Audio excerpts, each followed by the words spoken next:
कुरुक्षेत्र के जयराम विद्यापीठ में गीता जयंती महोत्सव 2023 के अवसर पर देश भर में संचालित श्री जयराम संस्थाओं के परमाध्यक्ष ब्रह्मस्वरूप ब्रह्मचारी एवं संत महापुरुषों के आशीर्वाद से गरीब परिवारों की 25 कन्याओं का 30वां सामूहिक विवाह समारोह संपन्न हुआ। इस मौके पर अम्बाला मंडल की आयुक्त रेणु फुलिया ने मुख्य अतिथि के तौर पर शिरकत की।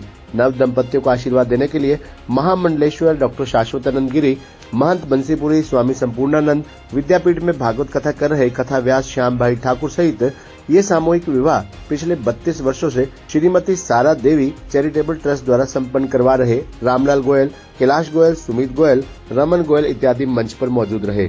सामूहिक विवाह समारोह में 25 जोड़ों को आशीर्वाद देने के उपरांत वैवाहिक जीवन में जरूरत का सामान नव दंपतियों को उपहार स्वरूप दिया गया। अब तक ट्रस्ट द्वारा जयराम विद्यापीठ में 2000 से अधिक जरूरतमंद परिवारों की कन्याओं का विवाह संपन्न करवाया जा चुका है। इस मौके पर मुख्य अतिथि रेणु फुलिया ने नव विवाहित दंपतियों से कहा कि भविष्य में सफल विवाहित जीवन के लिए आपसी प्रेम एवं समर्पण से रहना चाहिए। उन्होंने कन्या की सुरक्षा एवं शिक्षा के लिए भी जागरूक किया। उन्होंने कहा कि आज पूरी दुनिया में भारतीय संस्कृति एवं संस्कारों को माना जा रहा है। महामंडलेश्वर डॉक्टर स्वामी शाश्वतानंद गिरी ने धर्म एवं संस्कारों के महत्व के बारे में बताया और कहा कि समाज में वैवाहिक जीवन की जिम्मेदारी होती है, इसे समझना चाहिए, मर्यादा में जीवन होना चाहिए। सामूहिक विवाह की जिम्मेदारी का सफलतापूर्वक निर्वहन ट्रस्टी के कौशिक एवं कुलवंत सैनी ने किया।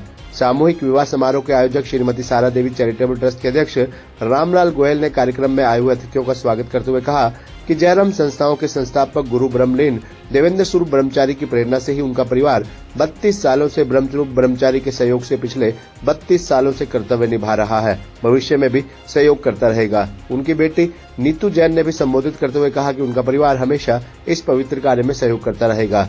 परमाध्यक्ष ब्रह्मस्वरूप ब्रह्मचारी ने बताया कि उनके पूज्य गुरु ब्रह्मलीन देवेंद्र स्वरूप ब्रह्मचारी की प्रेरणा से करीब 32 वर्षों से गरीब परिवारों की कन्याओं के सामूहिक विवाह श्रीमती सारा देवी चैरिटेबल ट्रस्ट द्वारा करवाए जा रहे हैं। उन्होंने कहा कि गीता में दिए गए कर्म के संदेश की प्रेरणा से ही हजारों जरूरतमंद परिवारों की कन्याओं का सामूहिक विवाह जयराम विद्यापीठ में संपन्न करवाए जाते हैं। विद्यापीठ संस्था कर्म और धर्म का अनुसरण कर रही है। कर्म और धर्म का अनुसरण करते हुए ही विद्यापीठ में श्रीमद् भागवत कथा, सामूहिक विवाह, हास्य कवि सम्मेलन, राज्य स्तरीय अंतर विद्यालय सांस्कृतिक कार्यक्रम इत्यादि गीता जयंती के अवसर पर आयोजित किए जाते हैं। खबरनामा हरियाणा के लिए डॉक्टर राजेश ओझा की रिपोर्ट। मैं तो जानता नहीं किसी को, जितनी बेटी हुई सब बच्चे, मैं तो किसी को जानता नहीं, लेकिन आज मेरी इतनी जान पहचान हुई है कि जिंदगी भर का और मेरा रिश्ता टूट नहीं सकता। जो एक बाप और बेटी का रिश्ता होता है वो आज इनका मेरे साथ संबंध हुआ। ये मेरी बेटी है, इनका संबंध मेरे साथ है। मैं माता पिता के रूप में मैं आज सामने खड़ा हुआ। जब ये आ रही थी तो मैं खड़ा होकर के देख रहा था कि कौन पीछे रह गया, कौन आगे आ गया, कितने रह गए, कितने आने बाकी हैं।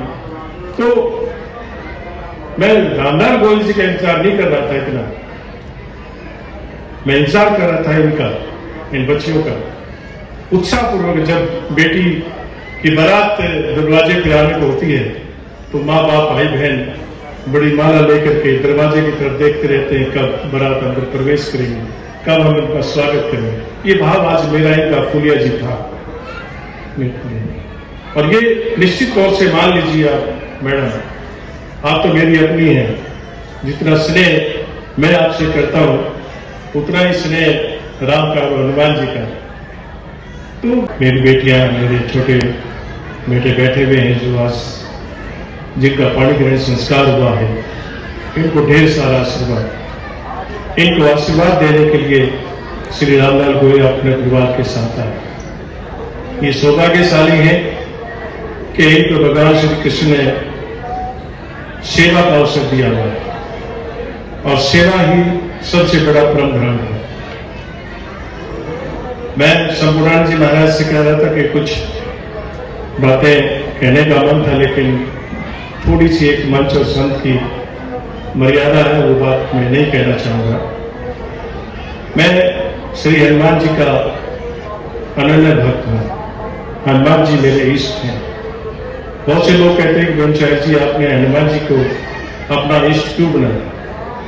मैंने कहा हनुमान जी को इष्ट इसलिए बनाया कि मैं राम जी को मानता हूं और राम जी की सेवा मांगे हनुमान जी ने, और जो व्यक्ति सेवा मांगता है उसका स्थान भगवान के चरणों में होता है। पर जयराम विद्यापीठ पर पधारे सभी सामाजिक जनों का मैं तहे दिल से हार्दिक अभिनंदन करता हूं, स्वागत करता हूं। आप सबको इस कार्यक्रम में शामिल होने के लिए वेलकम करता हूं।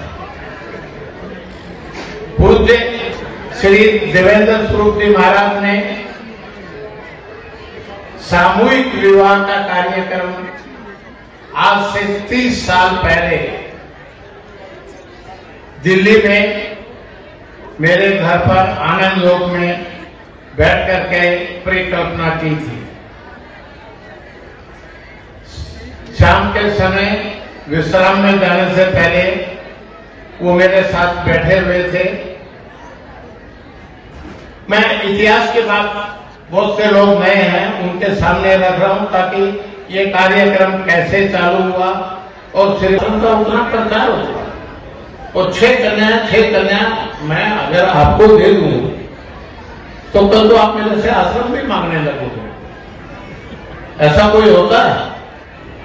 2 कन्याएं आपने मांगी, मैंने दे दी, तो आप इतना लालच क्यों कर रहे हैं? मैंने कहा महाराज जी मुझसे गलती हो गई, भाई ने मेरे को कहा, मैंने बिना दिमाग लगाए आपसे बात करनी, पर आप बुरा मत माने, मुझे माफ कर दे, मेरे से गलती हुई है। ये 2-6 की गिनती में हम नहीं जाएंगे। महाराज जी कहने लगे चलो आप ये कन्या विवाह आपके नाम से मैंने संकल्प दे दिया। और आज से 30 साल पहले जो ये कहानी चालू हुई, प्रभु कृपा से आज तक शाश्वत चल रही है। इस सब कार्यक्रम में आने के लिए, योगदान देने के लिए और कन्याओं के कदर करने के लिए जो सरकारी तंत्र है उसका भी मैं बहुत बहुत धन्यवाद करता हूं। आप सबका इस कार्यक्रम को सफल बनाने के लिए हार्दिक धन्यवाद है। जयराम आश्रम के बारे में 2 शब्दों में मैं ये कहूं कि जयराम आश्रम सेवा शब्द के साथ में जुड़ा हुआ है। सेवा, गौ सेवा हो, वेद सेवा हो, यात्री सेवा हो, संस्कृत सेवा हो, धर्म सेवा हो, शिक्षा सेवा हो, स्वास्थ्य सेवा हो, हर क्षेत्र में जयराम आश्रम कहता है कि हम समाज की सेवा के माध्यम से ही प्रभु की प्राप्ति करेंगे। आह्वान करूंगी इस स्टेज पर आकर कि आज 32 वर्ष पूर्व जब हम 25 कन्याओं का विवाह कर रहे हैं तो आने वाले 2 और मे भी 5 सालों में 25 से 50 और 50 से 500 तो होना ही चाहिए महाराज। जहां हम 5 लोग यहाँ से चढ़कर आए हैं तो पूरा गोयल परिवार आए और 500 कन्याओं को पूरा पंडाल में हम भरा हुआ देखें तो यह हमारी उत्पत्ति होगी। ऐसा मैं पूज्य आचार्य श्री से, पूज्य महाराज जी से आह्वान करना चाहूंगी। और इसके जितने भी यहाँ पर नव विवाहित वर वधू बैठे हैं उनसे स्नेह आशीष, सभी को स्नेह आशीर्वाद, आगे अपना दाम्पत्य जीवन को और बढ़ाए और बढ़े। धन्यवाद।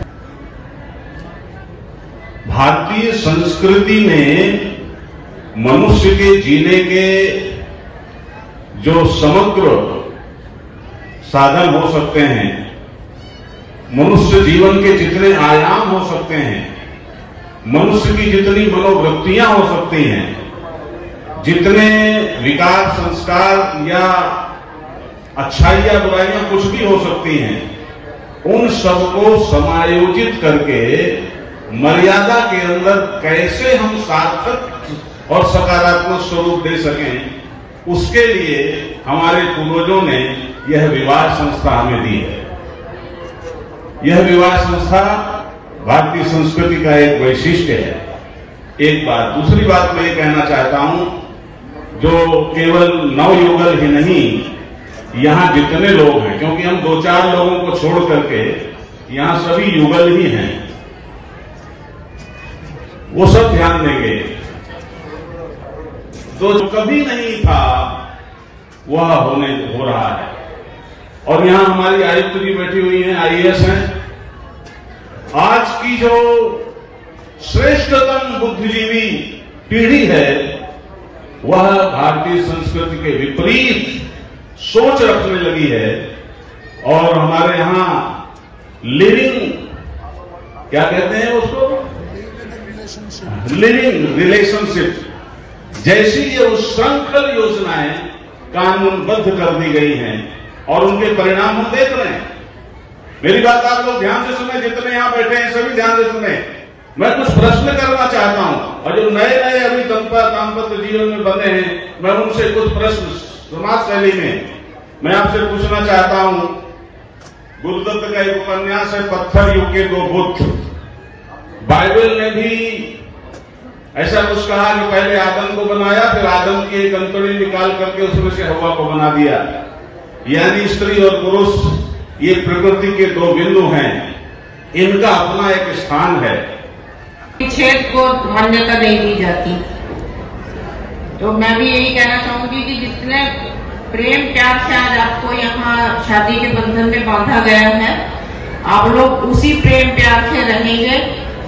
मेरा तेरा, जैसे स्वामी जी कह रहे थे कि मेरा मेरा नहीं होना चाहिए, मेरा तेरा, जो उन्होंने कहा कि तेरा और मेरा जब मिल जाएगा तो कोई दिक्कत नहीं रहेगी। तो आप सब लोग जो यहाँ आज शादी के बंधन में बंधे हैं, आप सबको मैं सबकी तरफ से, जो यहाँ मंच पर आसीन है, सबकी तरफ से बहुत शुभकामनाएं देती हूँ और आपके सफल जीवन की कामना करती हूँ। आप सब लोग दीर्घायु हो और आप अच्छे से अच्छे काम करें ताकि समाज में आपका नाम भी रोशन हो और आप ये भी कहा जाए कि इनकी शादी जयराम आश्रम में हुई थी।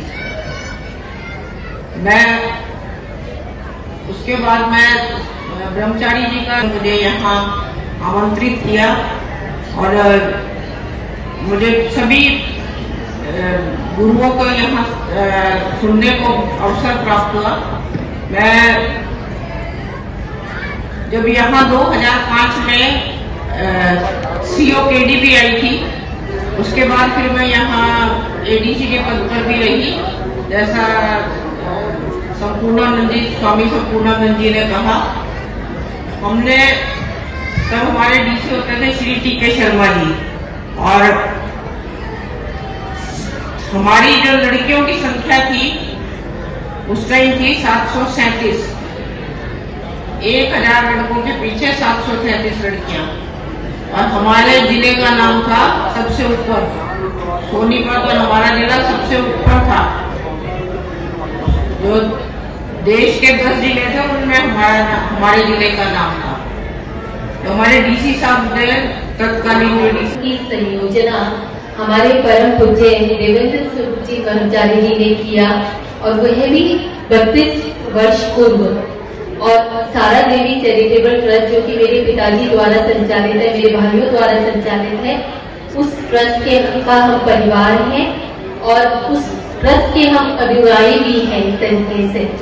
सो इस तरीके से इस कार्यक्रम में सहभागी होना यह हमारा परम सौभाग्य है। देखिए, कहते हैं हम लोग, मैं जैन हूँ, तो हम लोगों में 4 धर्मों की विशेष पूजा की जाती है।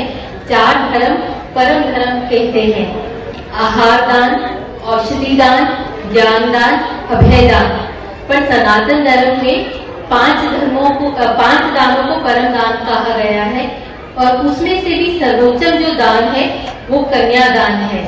तो कन्यादान सर्वोच्च दान है और यहाँ पर हम आज जो 25 कन्याओं का जो हमने विवाह करवाया है, तो मैं पूज्य आचार्य